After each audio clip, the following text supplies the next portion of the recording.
Hey guys, the Water Boys are back. This is Zach. And Ben. And today we're going to be talking about the faux parity in the NBA early on this year. And for those of you who are simpletons and don't know what faux means, basically it just means fake, okay? So, like, it isn't real. God, why do you have to be the way you are? What do you mean? I'm just trying to explain to the people who You don't know can't- what faux means. You can't call our audience simpletons. I said for those of you who are simpletons. I didn't imply that all of them are simpletons. We love anyone who listens to this, regardless if you know what faux means or not. Yes, don't get me wrong. We love all of you simpletons. Anyway, we're here trying to figure out what the hell is happening in the NBA right now. The Cavs are 3-4. The Magic are 5-2. The Grizzlies are the first seed in the West. Zach, enlighten me. What is happening in the NBA Well, I was looking at a lot of this yesterday, and I'm kind of seeing that a lot of the best defensive teams are actually doing really well so far this year. So, like, the Grizzlies are really high in, like, every defensive category. So are the Pistons. They're playing really well. I don't think that that's, like, any sort of coincidence that they're doing really well. But it seems to be kind of backwards from the way that we've been thinking about the NBA the past couple of years about how offense has been just dominating. Right now, it seems like good defenses have been winning a lot. Yeah, you're absolutely right. The Grizzlies are allowing 95 points a game, That's which like is nothing. ridiculous. The Celtics, who are tied atop for the East at 5-2, they're giving up 94 points a game. Goodness. How And many then- are the Pistons giving up a game? 100, Okay. which is That's good. not bad either. That's good in today's NBA. Mhm. And yeah, you're right. Clippers are second in the West. They're giving up 100 points a game. Defense seems to be prevailing early. It does. Um, I'm not sure why that is, really. it's interesting. You're right. It is counterintuitive to the way that we've been thinking about the current NBA with the Warriors and the high-powered offenses like the Rockets and the Clippers of past. Yeah. They're gonna Not so much anymore, but right, a really good defensive team now. And like the Cavs, these just high-powered offenses have been winning games in the NBA. And now we're, at least early on in the season, we're seeing kind of like a grit and grind mentality, Yeah. like, Memphis. I counted Memphis out this year, and so did I. Marc Gasol is kind of flipping off the entire NBA and being like, "Hey, I'm still here, guys." Uh-huh. But yeah, it's just interesting to see. Let's talk about the Cavaliers for a minute. Boy, the Cavaliers are a mess.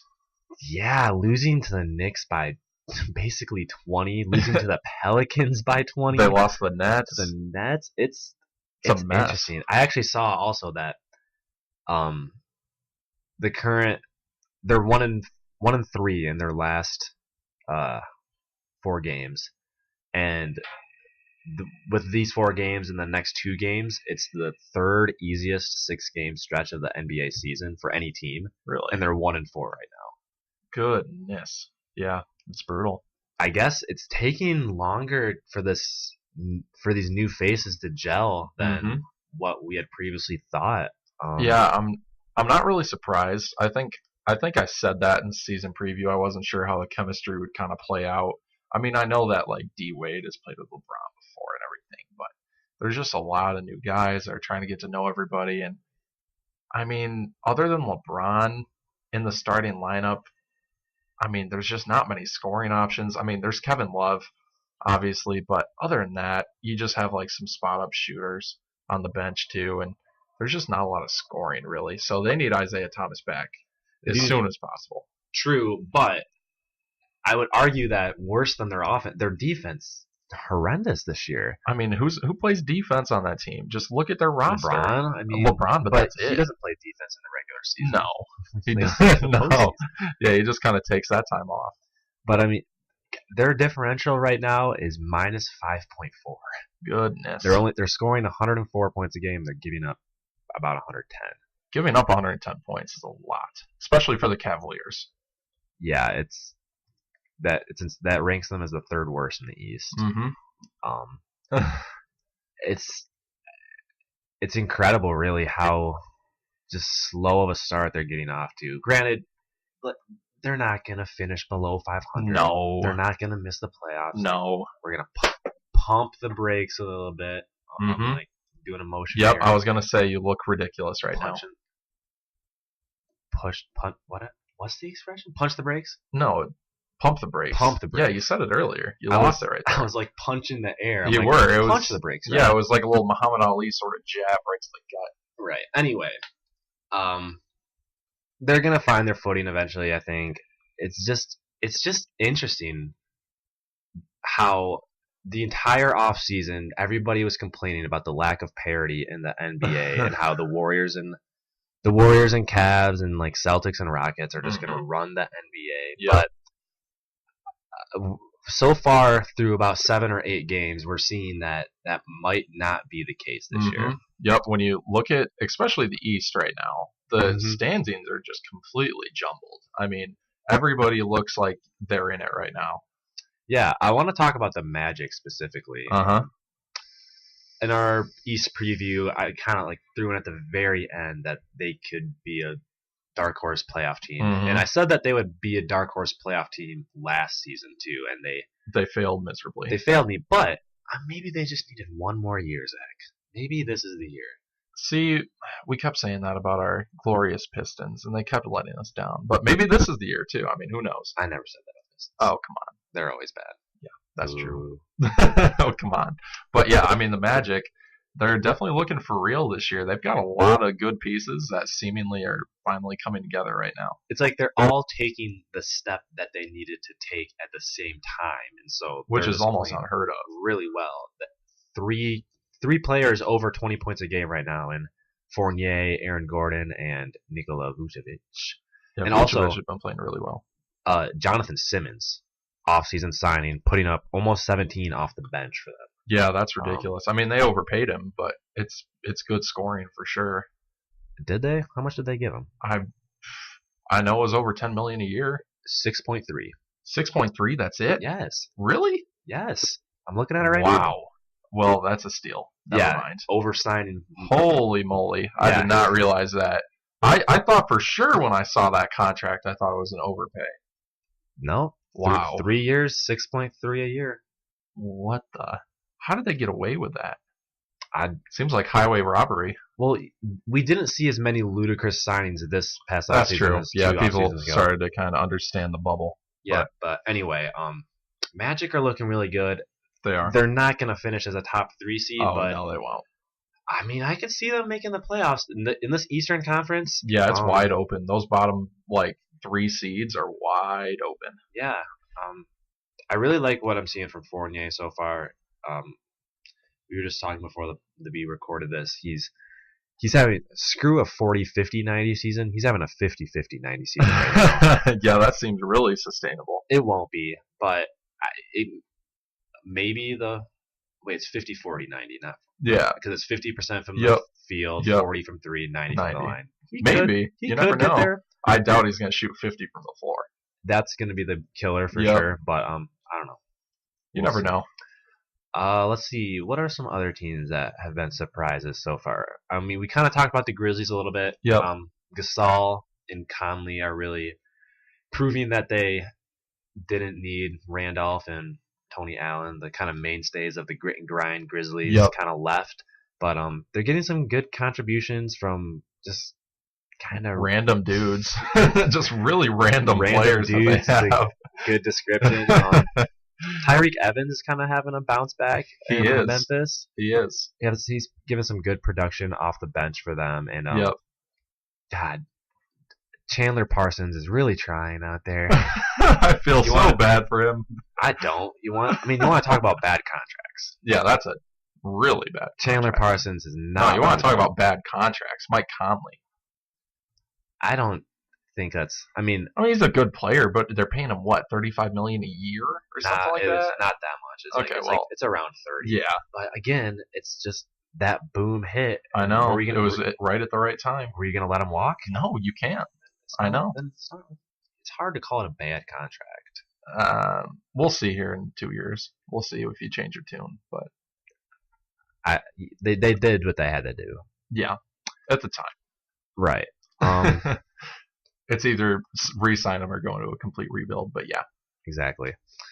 The Clippers have looked pretty good so far they this year have. I too. mean, Blake Griffin has kind of taken that lead role now. He was the understudy to Chris Paul, but man, he's looking good. Yeah, we're seeing the little flashes of MVP Blake that we saw Uh-huh. a couple years ago. Yep.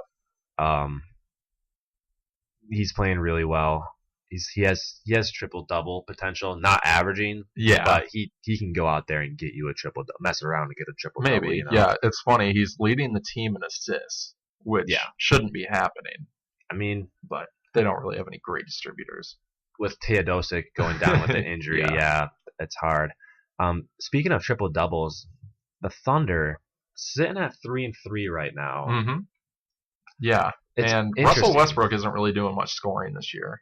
I mean, granted, he doesn't have to. I think that was to be expected. I think Yeah. if anyone was going to take the step back in terms of scoring load, it would be him. But I mean, he's putting up more than Paul George is actually taking a bigger step back than Westbrook has so far. Mm-hmm. I'm surprised to see Carmelo leading that team in scoring. Yeah, he's just taking a boatload of shots though, but he's scoring efficiently.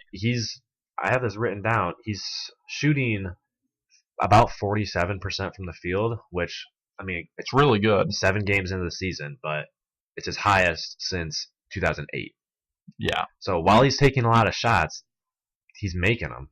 Mm-hmm. The one noticeable thing is that his 3-point attempts have jumped dramatically. He's shooting 7.7 a game. That was this kind year, of to be expected though. compared to about 3 to 4 in his days at the Knicks. Yeah. Granted, different offense, different feel. I mean, they just have a really spaced floor now. Exactly. I'm not saying it's a bad thing. Yeah. It's actually Mhm. a really good thing. Yeah. Because he's making them Yes. at a decent clip. Mm-hmm. But I'm interested to see how the Thunder can progress through this season. They have 2 losses to the Timberwolves, which I find interesting. That is one, interesting. one off the buzzer. Yep, I remember From, that. The Wiggins one. Wiggins, yeah. From almost half court. That was ridiculous, but It wasn't that deep. But anyway, what are some besides the Thunder? I mean, the Thunder, they're kind of just idling there. I mean, what other teams have kind of surprised you? in a bad way, the Nuggets have gotten off to a bad start. Yeah, they have. They're not doing much. The offensive prowess that we saw from them last year has not carried over so far. Although I think they're starting to find their footing. Jamal Murray has been playing well the past couple games, as well Yeah. as Moutier. Yeah. And Jokic is still racking up points and rebounds. I'm not seeing as many assists from him this year, but Yeah. who knows? They might just need to find their footing a little bit. Could be. Yeah. I mean, one thing that I was kind of expecting would be for Gary Harris to kind of like take a step forward in his scoring, but he just hasn't taken many shots. Yep. He just doesn't take a lot of shots. Wrong. Come on, man. This is all guesswork. But, I mean, yeah, Gary Harris just hasn't taken many shots. He's an efficient scorer, particularly last year. But Well, okay, so I'm looking at the Nuggets roster right now and how many shots. And Jokic, Harris, Millsap, Barton, and Murray all take the exact same amount of shots. that's ridiculous. So, are you willing to give Harris more shots than any of those guys? Significantly more shots? Come on. I'm willing to give him more shots than Barton. Are you crazy? I mean, sure. Their field goal percentages are only separated by about .025. Yeah. But I mean, like, I get what you're saying, but significantly more shots, I'm not so sure. And this is not a Gary Harris discussion. Yeah, this doesn't matter. This is, I guess, what it boils down to is how long do you see this? Because we're calling this a faux disparity. Yeah, faux. Which Yep. we don't think it's gonna end up like this in the end of the season. But No. how far do you think this lasts, and like what do you see would like lead to this changing? I guess. I don't know. I mean, once you get to like 7 games, you're starting to see a pattern around, I think, 7 games there, like we're seeing right now. And I don't know. I think that I could see this continuing for another like week, maybe, or 2. But after that, I think it's got to level out. I just don't see like the defense still remaining like the number one thing to be able to win in the NBA right now. I just don't see that kind of happening. I yeah, Yeah, I agree. We've seen this offseason, we saw like the most movement out of like any offseason yeah, in I a think you long got to time. say that for sure. And I would say, other than the Clippers, and I guess the Celtics too, most of the teams at the top right now are actually teams that kind of stood pat this offseason. Yep, you're You right. look at the Magic, the Pistons, the Wizards, The the Grizzlies. Grizzlies, Yep. the Warriors. I mean the Clippers not so much, but Exactly. There's a save for a few of them. yep. And I mean the Rock. Well, no, the Rockets lost. What about a the lot. Warriors and their slow start? Like, how can you attribute that? Is it really a slow start? I mean, they're 5-3. They're putting up 120 points. Yeah, I mean it's not. Yeah, I'm not worried about the Warriors. I'm not either. Never will be. Yeah. Um, I'd be more. Yeah, I'm more worried about the Cavs, but even then, I'm not worried about them. exactly. But yeah. I don't see it continuing for much longer. I think by mid-November, we're gonna start to see the teams that are supposed to be winning, the teams that are supposed to be losing. Yep. And we'll kind of get a sense of who the real contenders are here, because what I think this does is that I don't know if this gives, like, I don't want to call it a false hope, because, like, anything Yeah. can happen in sports, It can. but it's giving almost a false hope of like contenders in the playoffs, when Yeah. in reality I can't see anybody beating the Warriors in a 7-game series. I don't either. The East could be interesting depending on the development of the Could Cavs. be. Yeah, depending on if Isaiah Thomas is healthy, especially for the playoffs. I don't know. And We'll also, see. we'll see what the Celtics do with this $8 million injury exception they got for Gordon Yeah. Hayward, to see if they go out and get another big piece. Mhm. But yeah, it's produced a fun start to the NBA season. has. We're I getting mean- to see some players come out and play that, and some teams play really well that we weren't really expecting to, and it's kind of fun to see. It is. I mean, especially from like a personal standpoint with the Pistons. I mean, come on. I love seeing them win, but the odds of that still happening aren't high. It is giving me a little bit of a false sense of hope, which I hope I can kind of continue to grasp on to for a couple more weeks here until they start losing, 7 games in a row. But which I know will happen at some point. But I'm just hoping that they can continue to keep my spirits a little bit higher. For sure. All right. I think that's going to wrap up our discussion about Yeah, I disparity feel in like the we've NBA. covered this as much as we can for now. I mean, the disparity right now is just, I don't know. It's too crazy. Like, we could talk about this forever. It's just been such a weird start to the season with all of the trade rumors and Gordon Hayward getting hurt. I mean, who knows what's going to happen? It has been a really interesting, not always fun, as you mentioned, Gordon Hayward and Jeremy Lin being out for the season. But it's been a weird start to the NBA season, and Mhm. I'm excited to see where it's going from here. So am I. All right. Thanks for listening. Make sure you guys like the video and subscribe, and stay hydrated out there. These are the Water Boys.